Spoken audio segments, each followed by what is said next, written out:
They're resetting the system as we speak. Please keep your friends and family aware. Like, subscribe, share these videos. What regulators want and what we want is very, very similar. We want protection for consumers. We want it to be a transparent type of system. We want security for that. I don't think anybody can argue with that. It's hard to argue with it. You could, but you'd be kicked out of the system immediately.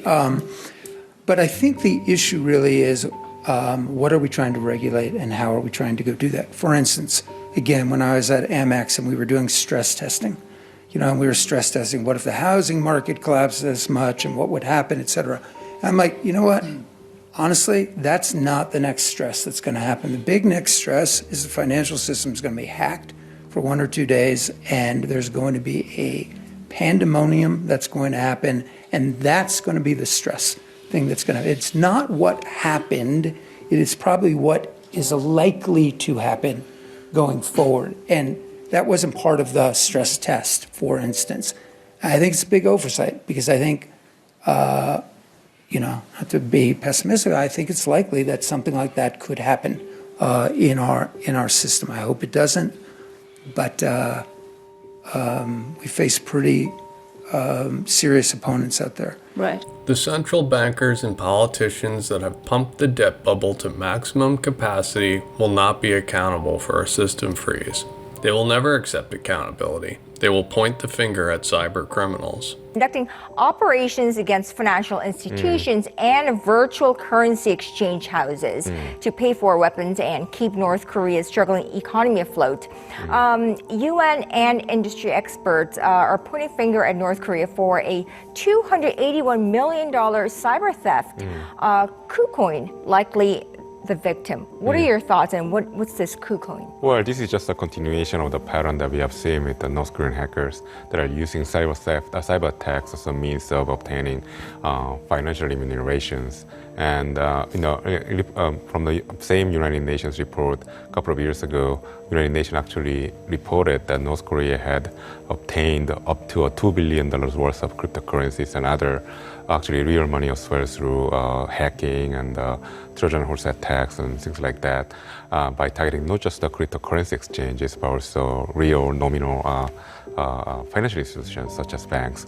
So now there's more like a concrete accusation that the North Koreans have stolen the $281 million worth of cryptocurrencies. But one thing that we have to understand about this is that the nominal amount that North Koreans have stolen in terms of cryptocurrency doesn't mean that North Koreans have access to $281 million because the virtual currency just has a value attached to it. But what's required for North Koreans to actually realize that gain is to monetize those cryptocurrencies into hardcore cash.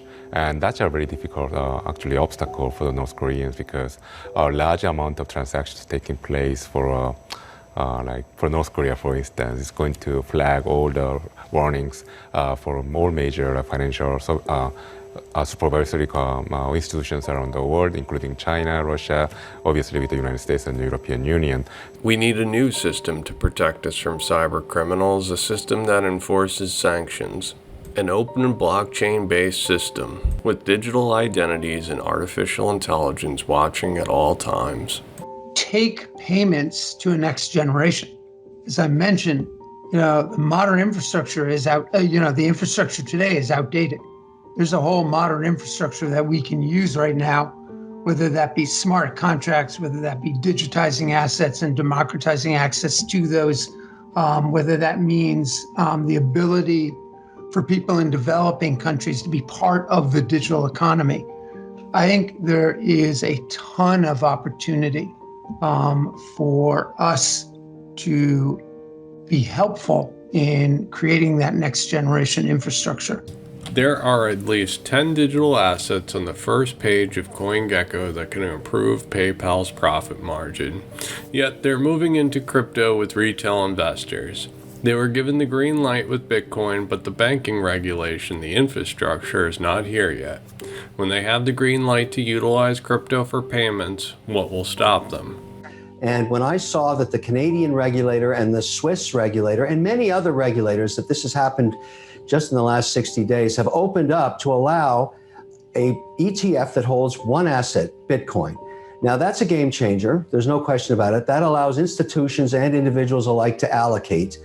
And that's number one on the hit parade that really moved me, because I have actually owned crypto since 2017, Ethereum and Bitcoin. O'Leary has continuously spread FUD, and in 2017 he was spreading FUD, but at the same time buying Bitcoin and Ethereum. Actually owned crypto since 2017, Ethereum and Bitcoin, but not really been able to speak about it because regulators really frowned on it. And as you're well aware, this is a very controversial issue. Then, of course, in the last 30 days, we've started to see S&P 500 companies, including Tesla and others, start to allocate onto their FX tables. Let me explain what that means.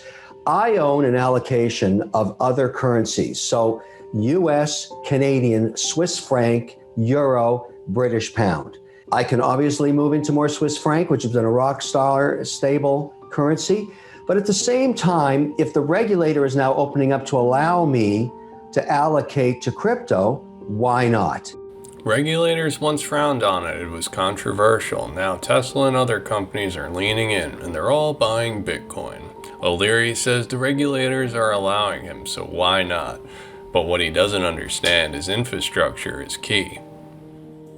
To help us to work with regulators and governments and consumers to really put the promise of, what's been talked about into play, real functionality into the market, not just think about crypto as an asset class, but really as a fundamental underlying part of how we can advance payments. I want to ask you a question on behalf of investors. I don't care what happens to Bitcoin.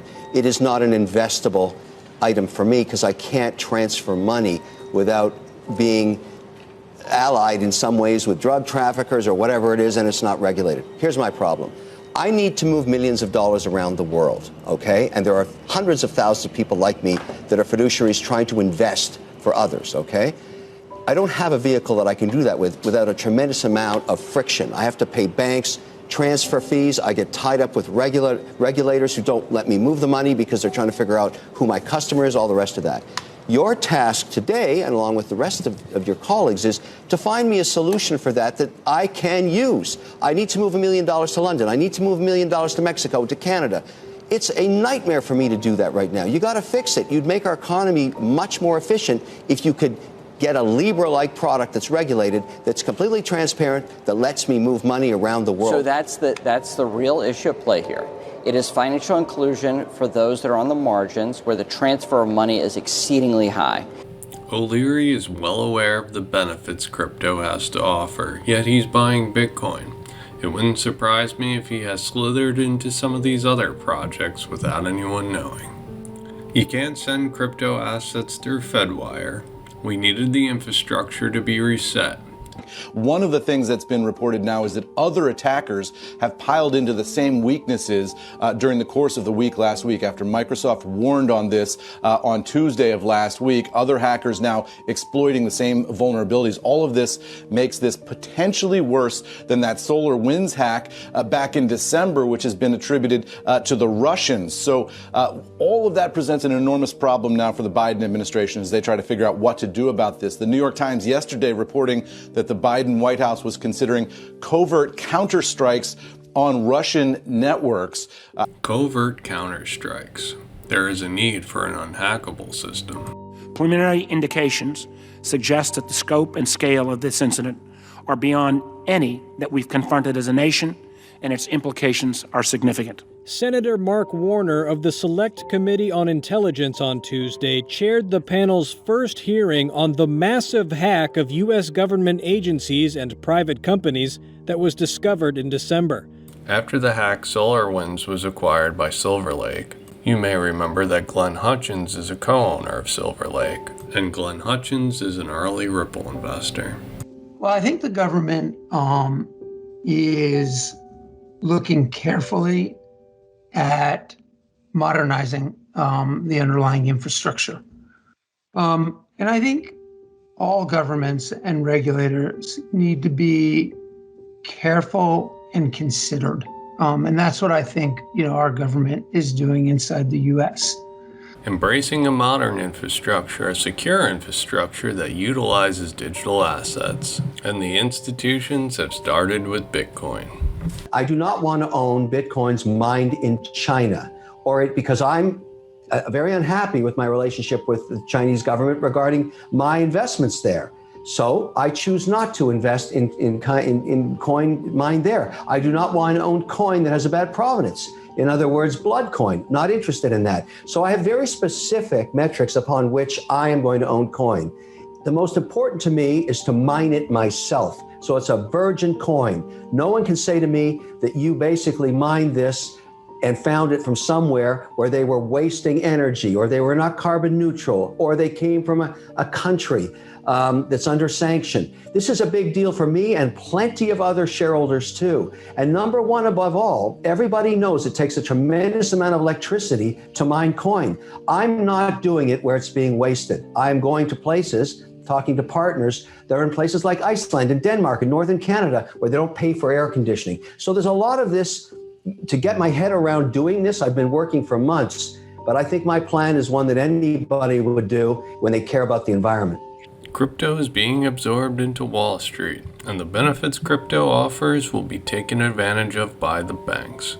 A new secure system, a trackable system, and a transparent system is about to surface. Few things are impossible to diligence and skill. Great works are performed not by strength, but by perseverance. Samuel Johnson. Thank you for liking, watching, and subscribing. If you enjoy my work and wish to support my channel, please consider joining my Patreon. If you're missing out on notifications, unsubscribe and resubscribe.